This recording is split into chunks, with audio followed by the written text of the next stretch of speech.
할렐루야. 주님 부활하셨습니다. 예수님이 역사적 실존 인물로 2000년 전 갈릴리에 사셨고 30살 어간에 예루살렘에서 십자가에 달려 돌아가셨다 하는 사실은 부정할 수 없는 역사적인 사실, 팩트입니다. 그러나 주님 부활하셨다는 사실은 부정할 수 없는 사실이지만 역사적으로 많은 논란이 있었습니다. 부활을 믿는 사람들도 많았지만 이걸 허구라고 여기는 사람도 많았습니다. 사실 부활은 예수님 십자가 사건이 구원 사건임을 확증해 준 사건입니다. 부활이 있기 때문에 십자가가 의미가 더욱 확실해진 겁니다. 근데 부활은 인류 역사상 오직 한 번 일어난 사건입니다. 그래서 이게 무엇인지에 대해서 과학적으로 일목요연하게 설명하기가 쉽지 않습니다. 다만 복음서에 기록된 것을 토대로 해서 우리가 추측해 볼 뿐이죠. 근데 복음서에 가진 기록만 가지고는 부활이 어떤 것인지 정확하게 알기가 쉽지 않습니다. 우리가 무엇을 이해하려면 그 비슷한 사건을 거듭 경험해 보아야 합니다. 사랑이 무엇인지 이해하려면 사랑을 해봐야 돼요. 직접 사랑을 하면서 사랑 때문에 상처도 받고 마음도 아프고 기쁨도 얻고 해가면서 사랑이란 게 이런 것이구나 라고 알아가게 되는 것이죠. 이 부활은 딱 한 번 일어나고 일어나지 않았습니다. 더 이상. 그렇기 때문에 부활이 무엇인지 정확히 알기가 매우 어려운 거죠. 게다가 부활은 우리가 관찰해서 파악되는 대상이 아닙니다. 예수님이 시신이 일어나는 장면을 누가 카메라로 찍어 놓은 것도 아니고 실험실에서 분석해서 부활이 무엇인지를 알 수 있는 자료도 턱없이 부족합니다. 예수님 시신을 싸고 있던 세마포가 이탈리아 토리노 대성당에 보관되어 있다 그러는데 그게 진짜인지 후대에 만들어진 것인지 아직 과학자들 사이에 결론이 나질 않았습니다. 설사 그런 게 남아있다고 하더라도 그걸 가지고 부활이 어떤 것인지 과학적으로 증명하고 분석할 방법이 없습니다. 왜냐하면 부활은 죽음 너머에서 일어난 일이기 때문입니다. 언어와 이성과 논리의 차원을 넘어선 사건이기 때문에 그렇습니다. 그래서 복음서에 나와 있는 여러분들 부활에 대한 이야기를 읽다 보면 알 것 같기도 하고 모를 것 같기도 하고 손에 잡힐 듯 말 듯 합니다.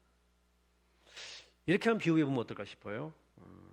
여러분 잠시 여러분들이 물에서 물장구 치는 장구벌레 애벌레가 되었다 생각해 보시기 바랍니다. 어느 날 사랑하는 어머니가 애벌레 어머니가 죽을 날이 되어서 갈대 줄기를 타고 기어 올라가더니 갈대 끝에 고치 무덤을 만들고는 그 속으로 사라져 버린 거예요.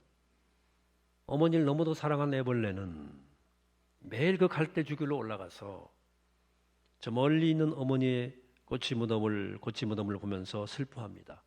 그러던 어느 날 그 고치 무덤에서 무슨 소리가 나고 이 무덤이 고치가 흔들리는 모습을 본 거예요. 어머니 무덤에 무슨 일이 생긴 거 아닌가 싶어 애벌레가 근심을 합니다.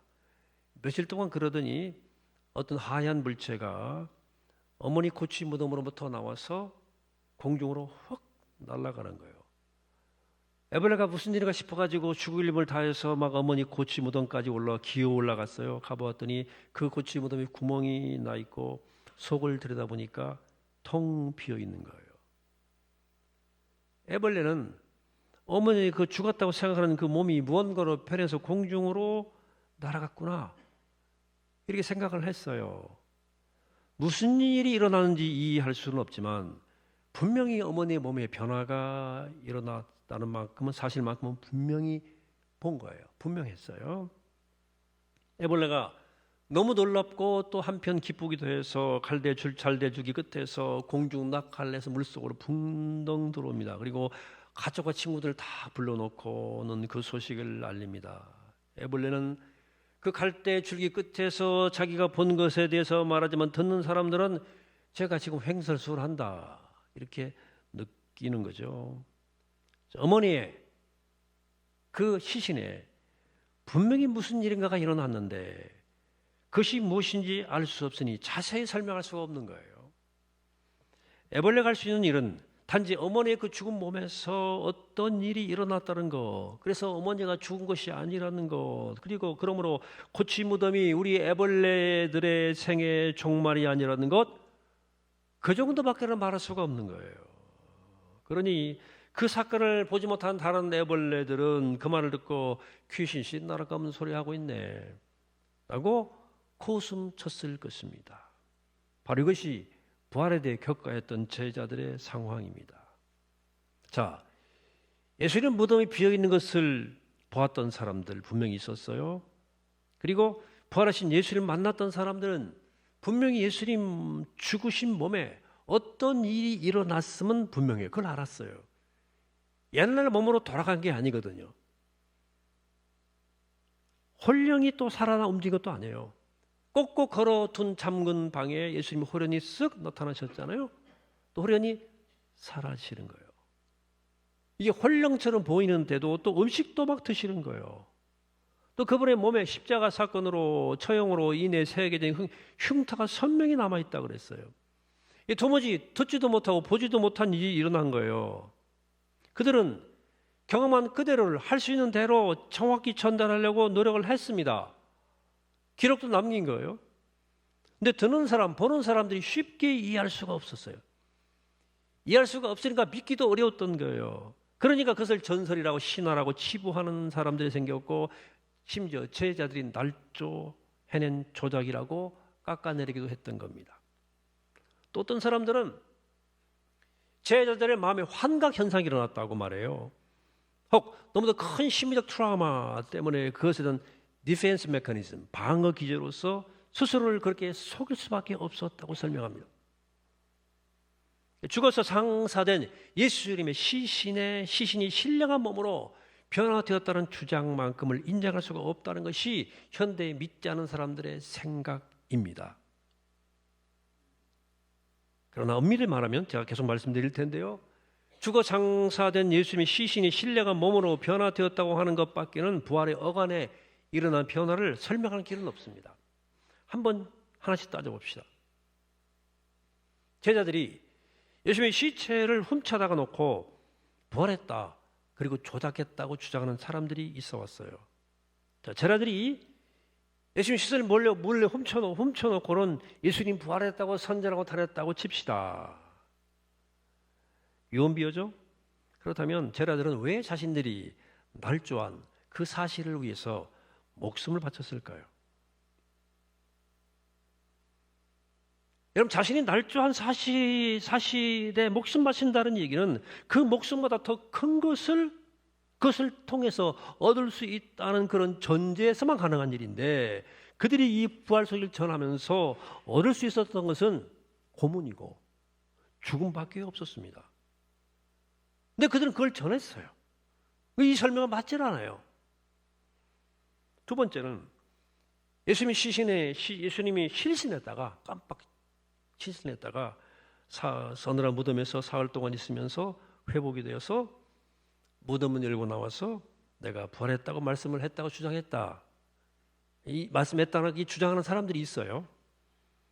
자, 죽도록 고문당하고 십자가에서 6시간 동안 피와 물을 모든 걸 다 쏟아부은 사람이 아무런 의학적 조치 없이 사흘 동안 굶은 채로 동굴에 있다가 깨어나서 그 거대한 돌물을 자신의 손으로 밀어내고 제자들에게 나타나서 내가 부활했다고 말했다는 겁니까? 초등학생도 웃을 일이에요. 학자라는 사람 가운데 이런 주장하는 사람도 있어요. 또 하나, 아까 말한 대로 제자들이 환각 상태를 통해서 예수님 부활을 했다고 믿었거나 심리적 트라우마를 견디지 못해서 예수님이 부활했다고 스스로를 속였다고 설명하는 사람들이 있거든요. 그런데 그런 심리적 불안 상태, 일종 정신병적 증세에 있던 사람들이, 사도들이 어떻게 우리가 성경에서 읽는 것과 같은 그런 위대한 일과 그런 기가 막힌 진리들을 말할 수 있었겠습니까? 정신병자들이. 읽어보면 결국 죽어서 창사된 예수님의 시신에 어떤 변화가 일어났다는 것 밖에는 다른 여지가 논리가 남지 않아요. 그런데 저는 2000년 동안 이런 말이 안 되는 주장들이 계속 사라지지 않는 이유는 뭡니까? 사람들이 먼저 전제해요. 부활은 불가능하다. 이걸 전제해 놓고 어떤 다른 방법을 찾다 보니까 이런 주장들이 2000년 동안 계속 사라지지 않고 있는 거예요.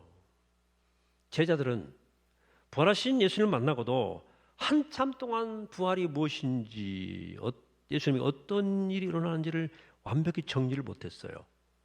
그래서 주님께서 부활하신 후에 승천하실 때까지 40일 동안 예수님이 거듭 제자들을 만나 주셨는지도 모르겠고, 그렇게 거듭 만나고 만나 가르침을 받으면서 조금씩 알아갔던 것 같아요. 그러다가 오순절 성령 체험을 하고 나서 그들은 비로소 부활을 의심 없이 믿게 되었고, 부활이 의미하는 바를 깨닫게 되었습니다. 그러고 나니까 예수님에 관해 가지고 있었던 모든 의문들이 한순간에 풀려가는 것을 경험하게 됩니다. 이 부활 공동체가. 여러분 탐정소설을 보시거나 혹은 수사물 드라마 같은 거 이렇게 영화 보다가 있다고 생각해 보십시오. 여러분 이야기가 전개되는 과정에서 이러저런 단서를 가지고 범인이 누구일까를 짐작해 볼 거예요. 의심스러운 말과 행동하는 사람들이 언제나 두세 명쯤 있게 마련이에요. 이 가운데 범인이 누굴까 이게 저울질을 하죠. 그러다가 마지막쯤에 가면 범인이 밝혀지면 보통 내가 추정하던 거와는 다른 사람이 범인으로 쓱 나타나는 거예요. 결론을 보니까 그동안 등장인물들에 대해서 내가 가지고 있었던 의문이 한 번에 풀려나가는 겁니다. 아, 그 사람이 그래서 그때 그렇게 말했구나. 그 인간이 그래서 그때 그렇게 행동했구나라는 생각이 들어요. 이런 반전이 강할수록 그 작가는 좋은 작가로 인정을 받습니다. 말하자면 부활이 이런 성격이 있어요. 예수님이 죽은 자들 가운데서 부활하셨다는 사실이 믿어지자 예수님에 대해서 가지고 있었던 그동안의 모든 질문이 한순간에 해결이 된 거예요. 예수님 왜 갈릴리에서는 그렇게 엄청난 기적을 행하시더니 예루살렘에 와서는 그토록 무력하게 박해를 받으시고 고난받으시고 십자가에 죽으셨는가가 이해가 되는 거예요. 그것이 많은 사람의 죄를 위한 대속의 죽음이요 예언자들이 예언한 새 언약을 이루는 것이라는 사실이 수긍이 돼요. 그러니 십자가에 죽으신 것은 우연이나 실패가 아니라 하나님의 구원 계획에 따른 것이었다는 사실이 믿어지는 거예요. 그렇게 믿고 나니까 그 전에 이해되지 않았던 많은 문제들이 해결되는 것입니다. 지난주일 종료주일을 지켰어요. 예수께서 새끼 나귀를 타고 예루살렘 성으로 들어오셔서 많은 사람들이 종려나무 가지를 꺾고 들고 환영을 하고, 예수님이 나귀 타고 들어오시니까 갈릴리에서 행하시던 그 이적들을 생각하면서 환호했어요. 그 이적의 능력으로 이제 예루살렘에서 로마를 몰아내고 이스라엘 나라를 회복하실 것을 기대했던 거죠. 근데 그 기대는 닷새 만에 와르르 무너지고 말았습니다. 그분이 무력하게 고난당하시고 십자가에 돌아가신 거예요. 근데 그때까지는 이해하지 못했는데 예수님이 부활하셨다는 사실을 믿자 제자들은 예수께서 예루살렘에 들어오실 때 자신들이 놓친 아주 중요한 사실이 있다는 것을 깨닫게 됩니다. 그것은 헛된 기대감에 눈이 어두워서 예수님이 새끼 나귀를 쓰셨다는 사실을 못 본 거예요.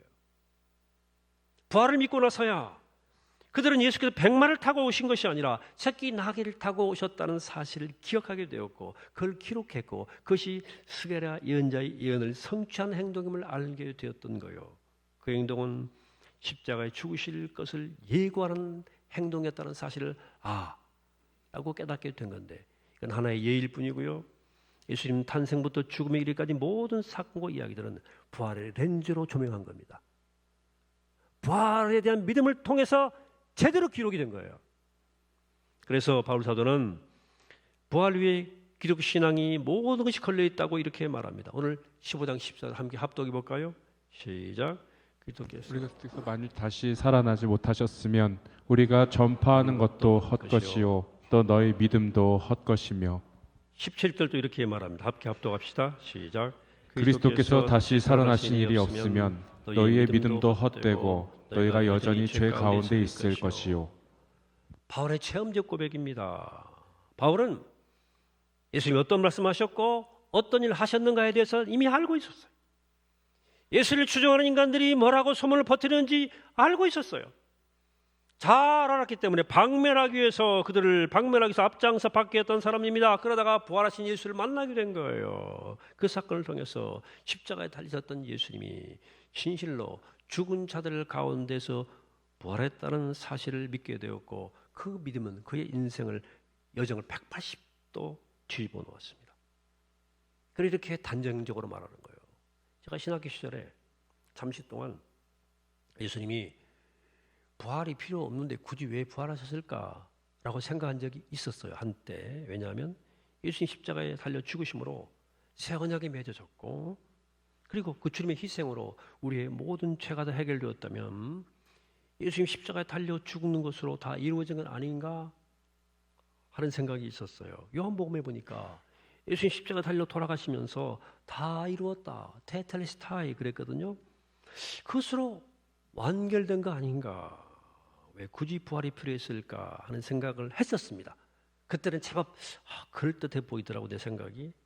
하지만 얼마 지나지 않아서 이게 얼마나 짧은 생각이었는지를 제가 알게 되었죠.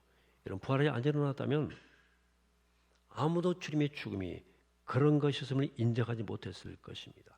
부활이 없었더라면 예수님 그저 젊은이가 헛된 꿈을 꾸다가 아까운 인생 허비한 사건 사람으로 기억됐을 수도 있었던 거예요. 부활 때문에 그리스도는 그리스도가 된 겁니다. 여러분 이 부활을 어떻게 생각하십니까? 부활을 어떻게 보세요? 예수님에 대한 여러분들의 믿음은 부활의 바탕 위에 서 있습니까? 아니면 부활을 빼고 믿으십니까? 많은 사람들이 부활을 빼고 예수를 믿으려 그럽니다. 처음엔 부활이 믿겨지지 않을 수 있어요. 상식적으로도 그렇고 과학적으로도 그렇고 부활이라는 현상이 너무 신비로워서 우리의 이해에 넘어 있기 때문에 그래요. 애벌레가 엄마가 나비가 된 것을 설명하기가 어려운 것처럼 그 현상이 어떤 것인지 믿을 만큼 설명하기가 쉽지 않다고요. 한 몇 시간 설명하면 설명할 수 있을 거예요. 과학은 세상 안에서 일어난 일에 대해서만 설명할 수 있는데 부활은 이 세상 너머에서 일어난 일이기 때문에 너무 신비로운 거예요. 그러니까 지난 2000년 동안에 수많은 천재들이 부활의 사실만 무너뜨리면 기독교가 무너진다 생각하고 어마어마한 연구를 한 거예요. 그래도 아직도 무너지지 않는 이유가 뭐겠습니까? 부활의 사실만큼은 부활이라고 부르는 사건이 예수님의 죽은 시신에 일어났다는 그 사실만큼은 부정할 수 없기 때문에 그런 겁니다. 그러면 우리가 믿어야 하는 믿음은 부활이라는 현상 자체가 너무도 신비로워서 이해하기 어려울지라도 부활이라는 사실이 즉 죽어서 매장된 예수의 시신에 일어났다 하는 것을 실제로 믿는 믿음이에요. 여러분 부활을 제외한 믿음을 무엇이라고 부를 수 있을까요? 우리가 예수 믿는 믿음 가운데 다른 건 다 믿어도 부활을 제외하면 어떤 믿음일까요? 부활을 빼버리면 안고 없는 찐빵? 안고 일본 말인가? 술 들어오면 김 빠진 맥주? 다 약합니다. 뇌가 없는 다이너마이트라. 이렇게 비유하면 좋겠습니다. 부활을 뺀 믿음은 폭탄처럼 생기는데 폭발력이 하나도 없어요. 아무 힘이 없어요. 부활을 빼고 예수 믿으면 그 믿음이 내 삶을 변화시킬 수 없어요. 뒤집지 못해요. 그저 인류 역사에 있었던 훌륭한 분 중에 한 분이라고 생각하기 때문에 가르침이 아무리 좋아도 안 받아들일 때가 많아요. 그러면 끝나는 거예요. 그러나 부활을 믿으면 그 믿음은 마치 뇌관에 불을 붙인 다이너마이트처럼 우리의 삶을 폭발시킵니다. 우리를 변화시킵니다. 이 부활을 인정하고 믿는 것은 우리 삶의 영적 폭탄이에요. 영적 폭탄이라고. 제대로 터지기만 하면 우리 삶 전체를 완전히 뒤집어 버립니다. 바울이 그 증거예요. 수많은 사람이 그 증거예요. 여러분, 부활을 부정하는 것은 예수를 부정하는 겁니다. 그분을 거부하는 것은 하나님을 거부하는 것이고 우리 자신을 하나님과 영원히 분리시키는 겁니다. 반면에 부활을 받아들이는 것은 예수를 있는 그대로 받아들이는 것이고 그것은 곧 하나님을 받아들이는 것이고 그리고 영원한 하나님 안에 깊이 뿌리 내리는 일입니다. 그래서 부활신앙이 중요한 거예요. 부활을 인정하면 예수님 모든 것을 인정하게 돼요. 다 알게 됩니다. 부활을 부정하면 예수님의 모든 걸 부정하게 돼요. 그리고 예수님을 부정하게 되면 우리의 구원을 부정할 수밖에 없는 거예요. 그리고 사랑하는 여러분, 부디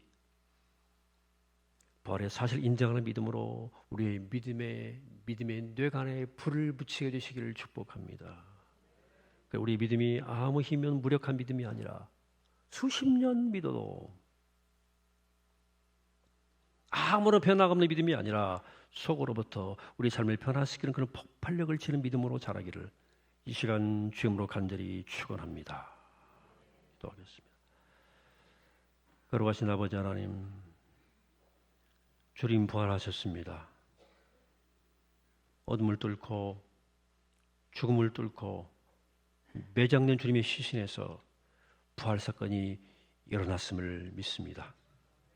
이 부활의 믿음으로 우리 인생이 변화되게 하시고 우리 삶이 폭발하게 하시고 능력 있게 하시고 승리하는 삶으로 변화할 수 있도록 우리를 축복하여 주시옵소서. 오늘 부활의 능력과 권세를 찬양하며 예수 그리스도 이름으로 기도합니다. 아멘.